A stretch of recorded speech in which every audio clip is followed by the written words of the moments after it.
Good morning students. Maharaja Surajmal PG college Adalpura की online classes में आप सभी का स्वागत है। पिछले लेक्चर में हमने चर्चा की थी रिडक्शन पोटेंशियल, अपचयन विभव और मैग्नेटिक प्रॉपर्टी, चुंबकीय गुणों के बारे में। संक्रमण तत्वों के चुंबकीय गुण और अपचयन विभव जो था उसकी चर्चा की थी। अपने किस प्रकार से बढ़ता है, किस प्रकार वेरी करता है अपचयन विभव और मैग्नेटिक प्रॉपर्टी संक्रमण तत्वों की। आज अपन बात करेंगे फर्स्ट ट्रांजिशन सीरीज जो है 3D सीरीज, उसके एलिमेंट्स जो है उनकी कलर बनाने या कलरफुल होने की क्या नेचर है, क्या प्रॉपर्टी है। रंगीन विलयन यानी कि कलरफुल होते हैं या कलरलेस होते हैं 3D सीरीज के तत्व या उनके बनाए हुए कंपाउंड्स या उनके विलयन। तो ये कलर होते हैं या कलरलेस होते हैं, इस गुण के बारे में पढ़ेंगे। तो सबसे पहले अपन ये बात करेंगे कि संक्रमण तत्व जो है कलर्ड क्यों दिखाई देते हैं। ये तो अपने को पता है कि संक्रमण तत्व लगभग सभी तत्व कलरफुल होते हैं, रंगीन होते हैं, यानी उनके संक्रमण तत्व भी रंगीन होते हैं और उनके कंपाउंड जो है विलयन जो है वो भी कलरफुल होते हैं। अब इसका रीजन क्या है संक्रमण तत्वों का रंगीन दिखाई देगा? तो पहला रीजन इसका कि संक्रमण तत्वों के डी ऑर्बिटल्स में या बाह्यतम ऑर्बिटल्स एम्प्टी होते हैं या हाफ फिल्ड होते हैं, यानी कि या तो अर्ध रूप से भरे हुए होते हैं या पूर्णतया खाली होते हैं। इनके डी ऑर्बिटल जो है उनमें अनपेयर्ड इलेक्ट्रॉन पाए जाते हैं या अपन ये कह सकते हैं आंशिक रूप से भरे होते हैं, जिसकी वजह से इनके विलयन जो है कलरफुल दिखाई देते हैं। यानी कि अपूर्ण रंगीन दिखाई देने के लिए क्या जरूरी है? अपूर्ण डी ऑर्बिटल आधा भरा हुआ कक्षा और पूर्ण रूप से भरा हुआ, यानी कि दो विन्यास अपने पास D0 या D10। इन दोनों की कंडीशन में संक्रमण तत्व जो है वो कलरलेस दिखाई देगा, रंगहीन दिखाई देगा। यानी कि डी ऑर्बिटल में कोई भी इलेक्ट्रॉन ना हो या डी ऑर्बिटल पूर्ण रूप से भरा हुआ हो, पूरे 10 इलेक्ट्रॉन भरे हुए हो, उस कंडीशन में संक्रमण तत्व जो है वो कलरलेस दिखाई देगा, रंगहीन दिखाई देगा। अब कलरफुल होने के लिए इलेक्ट्रॉनिक कॉन्फ़िगरेशन होना चाहिए D से D1 to 9, यानी कि डी ऑर्बिटल में 1 से लेके 9 इलेक्ट्रॉनों तक भरे हुए होने चाहिए। ऐसे कंपाउंड या ऐसे एलिमेंट्स कलरफुल दिखाई देंगे। अब D0 या D10 ऑर्बिटल जो होते हैं जिनमें इलेक्ट्रॉन पूर्णतया भरे होते हैं, पूर्णतया खाली होते हैं, ऐसे संक्रमण तत्वों का चुंबकीय गुण कैसा होता है? यानी कि ऐसे इलेक्ट्रॉनिक विन्यास वाले तत्व क्या कहलाते हैं? प्रतिचुंबकीय, डायमैग्नेटिक। जिनका डी ऑर्बिटल पूर्ण रूप से भरा हुआ पूर्ण रूप से खाली हो, ऐसे ऑर्बिटल क्या कहलाते हैं? प्रतिचुंबकीय, डायमैग्नेटिक। और जिनमें अनपेयर्ड इलेक्ट्रॉन प्रेजेंट हो, जिन डी ऑर्बिटल्स में अनपेयर्ड इलेक्ट्रॉन प्रेजेंट हो, उनका चुंबकीय गुण कैसा होता है? अनुचुंबकीय, पैरामैग्नेटिक, अनुचुंबकीय। यानी कि अनुचुंबकीय होने के लिए क्या जरूरी है? अनपेयर्ड इलेक्ट्रॉन ऑर्बिटल्स में अयुग्मित इलेक्ट्रॉनों का होना जरूरी है। तो ऐसे संक्रमण तत्व क्या कहलाते हैं? अनुचुंबकीय। अब अपन को यह समझ में आ रहा है कि जो तत्व प्रतिचुंबकीय होंगे, डायमैग्नेटिक होंगे, वो रंगहीन होंगे, कलरलेस होंगे, और जो तत्व अनुचुंबकीय होते हैं यानी जिनमें अनपेयर्ड इलेक्ट्रॉन प्रेजेंट होते हैं वो कैसे होंगे? कलरफुल, यानी कि रंगीन होंगे, रंगीन और रंगहीन। प्रतिचुंबकीय तत्व जो है वो रंगीन होंगे और अनुचुंबकीय तत्व जो है वो रंगीन पाए जाते हैं। और ये जब कंपाउंड बनाते हैं, कंपाउंड फॉर्मेशन करते हैं, तो उनके कंपाउंड भी कैसे होते हैं? रंगीन। अब हम देखेंगे तत्व रंगीन कैसे दिखाई देते हैं। यानी कि एक ऑर्बिटल से या अपन बात करें एक ऊर्जा स्तर से इलेक्ट्रॉन दृश्य विकिरण का अवशोषण करके हाई एनर्जी स्तर है, उच्च ऊर्जा स्तर, उसमें उत्तेजित हो जाएगा, उसमें चला जाएगा। यानी कि दृश्य विकिरण का अवशोषण करके विजिबल रेडिएशन किसी एक ऊर्जा स्तर से इलेक्ट्रॉन दृश्य विकिरण का अवशोषण करके उच्च ऊर्जा स्तर में प्रमोट हो जाए, उत्तेजित हो जाए या चला जाए, तब तत्व जो है वो कैसा दिखाई देता है? रंगीन। ये कहानी रंगीन दिखाई देगी। अब बात करें अपन D10 विन्यास वालों जो प्रतिचुंबकीय पदार्थ हैं, ये कलरलेस क्यों दिखाई देते हैं, यानी रंगहीन क्यों दिखाई देते हैं? यानी कि इनमें अपने को पता है कि ऑर्बिटल जो पूर्ण रूप से भरा हुआ होता है, पूर्ण रूप से भरा हुआ होता है, और जो खाली कक्षक है D10 ऑर्बिटल्स के पास जो खाली ऑर्बिटल है, इन एलिमेंट्स के जो खाली ऑर्बिटल होते हैं वो इन भरे हुए कक्षकों से इतनी दूर, यानी काफी दूर स्थित होते हैं कि भरे हुए कक्षकों से इलेक्ट्रॉन ऊर्जा का अवशोषण करके उन खाली कक्षकों में यदि जाता है तो उसके लिए क्या जरूरी है? दृश्य विकिरण से भी अधिक एनर्जी का विकिरण चाहिए उसको, यानी कि इससे भी अधिक एनर्जी का विकिरण अवशोषण करने के बाद में वो उन खाली कक्षकों में प्रमोट होता है या उत्तेजित होता है। इसका मतलब ये हुआ कि भरे हुए कक्षकों से जो खाली कक्षक है वो काफी ज्यादा दूर स्थित होते हैं, यानी भरे हुए कक्षकों से इलेक्ट्रॉन यदि प्रमोट होता है, खाली कक्षकों में जाता है तो खाली कक्षक काफी ज्यादा दूर स्थित होते हैं, जिसके लिए दृश्य विकिरण से भी अधिक एनर्जी का रेडिएशन एब्जॉर्ब करना पड़ता है। यही कारण है कि D10 विन्यास वाले एलिमेंट जो है या उनके कंपाउंड जो है वो प्रतिचुंबकीय और रंगहीन होते हैं। ऑर्बिटल जो है खाली ऑर्बिटल काफी ज्यादा दूर प्रेजेंट होते हैं और वहां तक प्रमोट होने के लिए, इलेक्ट्रॉन को वहां तक प्रमोट होने के लिए या उत्तेजित होने के लिए किसकी जरूरत पड़ती है? विजिबल रेडिएशन से भी अधिक एनर्जी के रेडिएशन की, यानी इससे भी ज्यादा एनर्जी का रेडिएशन एब्जॉर्ब करे इलेक्ट्रॉन, उसके बाद वहां खाली कक्षकों में प्रमोट हो सकता है। तो इस कारण से D10 विन्यास वाले जो एलिमेंट्स हैं वो कैसे दिखाई देते हैं? रंगहीन। अब अपन देखेंगे कि संक्रमण तत्व किस प्रकार से कलरफुल दिखाई देते हैं, यानी कि कोई भी संक्रमण धातु आयन है या एटम है उसके पांचों d ऑर्बिटल समान ऊर्जा के होते हैं। लेकिन जब कोई संक्रमण धातु कंपाउंड बनाता है, यौगिक बनाता है, तो उस कंडीशन में क्या होता है कि पांचों d ऑर्बिटल जो समान ऊर्जा के थे वो अलग अलग एनर्जी के समूह में डिवाइड हो जाते हैं, यानी कि 5 d ऑर्बिटल, ये d ऑर्बिटल है। अब ये पांचों d ऑर्बिटल जो है वो एक समान एनर्जी के होते हैं, इनके नाम होते हैं dxy, dyz, dxz, dx square minus Y square और dz स्क्वायर। ये पांचों d ऑर्बिटल एक समान एनर्जी के होते हैं। लेकिन जब कोई संक्रमण धातु आयन या एटम कंपाउंड बनाता है तो ये पांचों d ऑर्बिटल डिवाइड हो जाते हैं अलग अलग ऊर्जा के समूह में,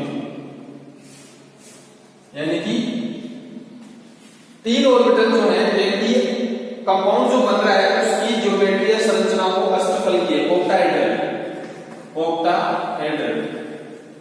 कंपाउंड जो बन रहा है उसकी ज्योमेट्री या संरचना है ऑक्टाहेड्रल। उस कंडीशन में क्या होता है कि पांचों d ऑर्बिटल जो है, इन 5 में से 3 ऑर्बिटल जो है वो लोअर एनर्जी के होते हैं, निम्न ऊर्जा के, और वो चले जाते हैं नीचे, यानी इस प्रकार से लोअर एनर्जी वाले ऑर्बिटल्स को हम नीचे की तरफ लिखेंगे।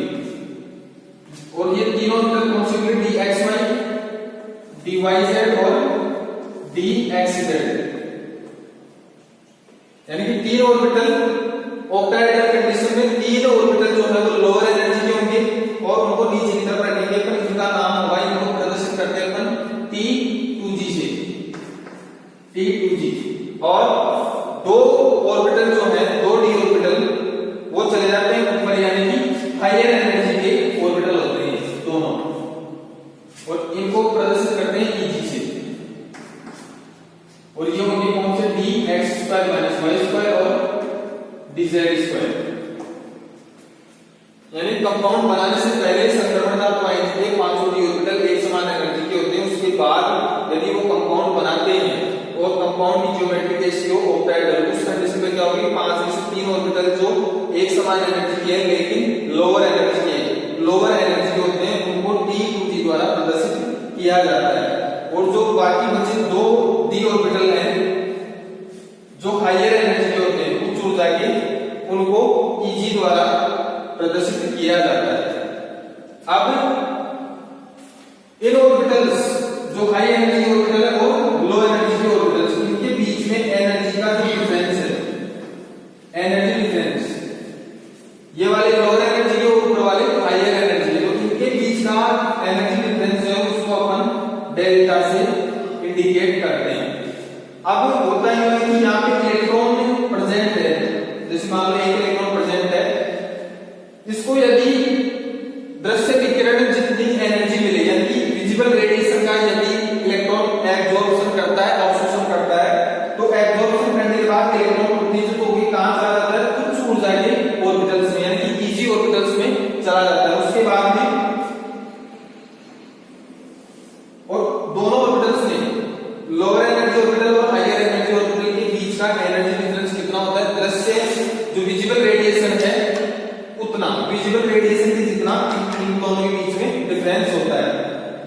यहाँ पे दृश्य विकिरण के अवशोषण से इलेक्ट्रॉन प्रमोट होकर कहां चला जाता है, हायर एनर्जी के ऑर्बिटल्स में। लेकिन जब इसी एनर्जी को इलेक्ट्रॉन यहां आने के बाद, इसी एनर्जी को जिसको एब्जॉर्ब किया था, उसी एनर्जी को रिलीज करने के बाद, उत्सर्जित करने के बाद, जब ये अपनी मूल स्टेट में आता है, ग्राउंड स्टेट में आता है, वापस लोअर एनर्जी की ऑर्बिटल्स में, तो उस समय जो उत्सर्जित करता है किरणों को, एनर्जी रिलीज करता है, वो अपने को विजिबल रेडिएशन में, विजिबल रीजन में,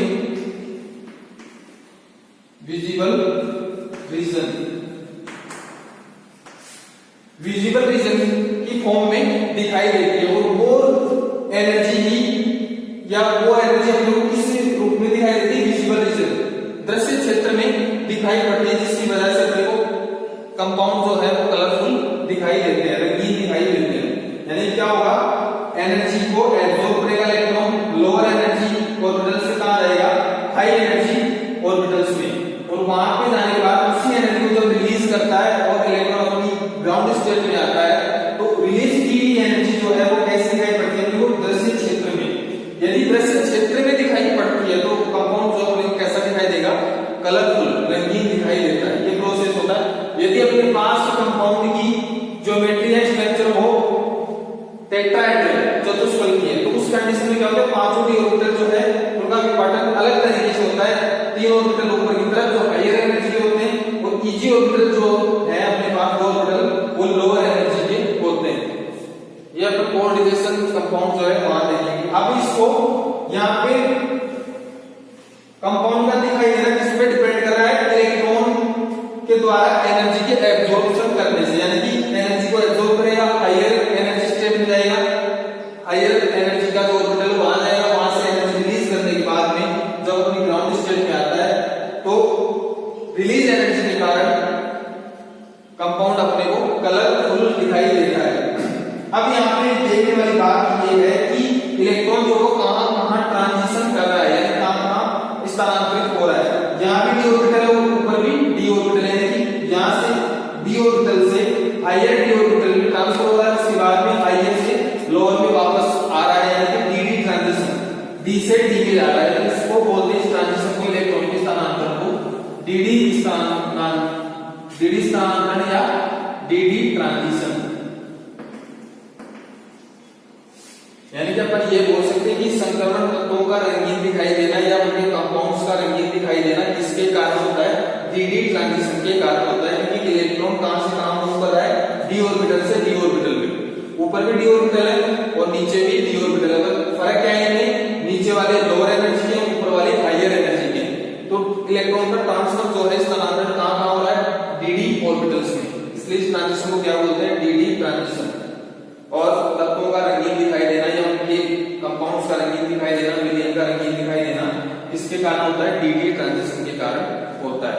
अब बात करें अपन मैग्नीशियम के तत्वों की, तो मैग्नीशियम में 3d5 विन्यास होता है। 3d5 विन्यास को अपन बोलते हैं स्टेबल कॉन्फ़िगरेशन, स्थायी विन्यास होता है, जिसकी वजह से 3d5 यानी कि मैग्नीज जो है वो डीडी ट्रांजिशन का विरोध करते हैं, या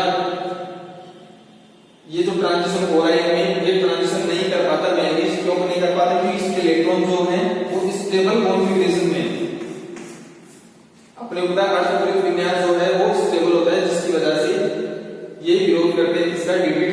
का, तो जिसकी वजह से Mn मैग्नीज +2 आयन जो है वो रंगहीन होते हैं, या Mn+2 के बने कंपाउंड जो है वो कलरलेस होंगे। दूसरा एग्जांपल है Fe+3, इस टाइप के आयन है जिनके कंपाउंड जो है वो कलरलेस होते हैं, रंगहीन होते हैं। कारण क्या है, ये dd ट्रांजिशन का पालन नहीं करते। क्यों नहीं करते? क्योंकि इनका जो कॉन्फ़िगरेशन, इलेक्ट्रॉनिक कॉन्फ़िगरेशन वो हाफ फील्ड और कॉन्फ़िगरेशन होता है, जो कैसा होता है, स्टेबल होता है।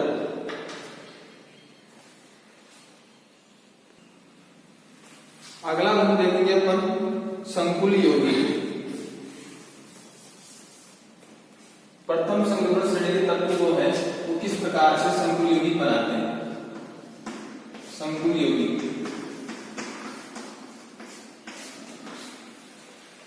3D सीरीज के एलिमेंट जो है के बारे में मेरे को पता है कि काफी ज्यादा या काफी अधिक संख्या में संकुल पदार्थ होता है, संकुल कॉम्प्लेक्स कंपाउंड जो उनको उनका फॉर्मेशन करते हैं। अब इसके रीजन क्या है कि काफी ज्यादा संख्या में ही अब अलग अलग प्रकार के, एक ही तत्व अलग अलग प्रकार के संकुल यौगिक बना सकते हैं या बनाते हैं। इसके रीजन क्या है इनको देखेंगे अपन। सबसे पहले पहला रीजन इसका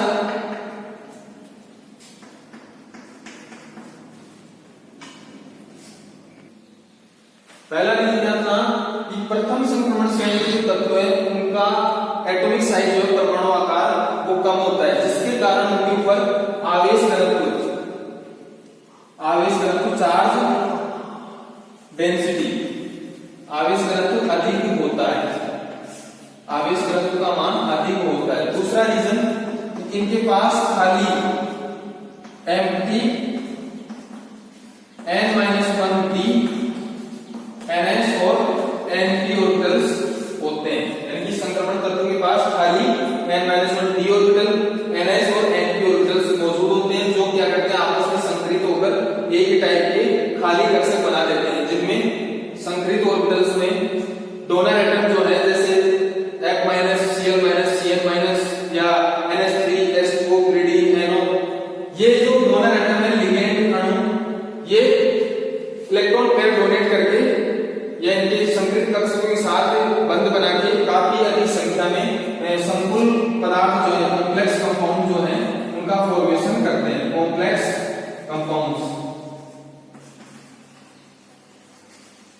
दूसरा रीजन का खाली ऑर्बिटल्स पाए जाते हैं जो संकरित होकर डोनर एटम के साथ बॉन्डिंग बनाते हैं। डोनर एटम उन खाली ऑर्बिटल्स में, खाली संकरित खाली ऑर्बिटल्स में अपने लोन पेयर डोनेट करते हैं और उसकी वजह से काफी अधिक संख्या में कॉम्प्लेक्स कंपाउंड्स का फॉर्मेशन होता है।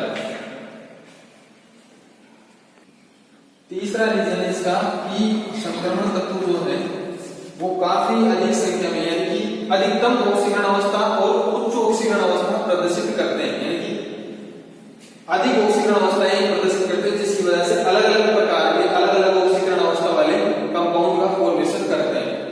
और यानी कि केंद्रीय धातु आयन जो है उससे जो दाता अणु जुड़े होते हैं, बॉन्ड बनाते हैं या रिडाइन होते हैं, उनको बोलते हैं लिगेंड। और केंद्रीय धातु आयन से लिगेंडों की जितनी संख्या बॉन्ड बनाती है, बंध बना सकती है, वो क्या कहलाती है, धातु की समन्वय संख्या।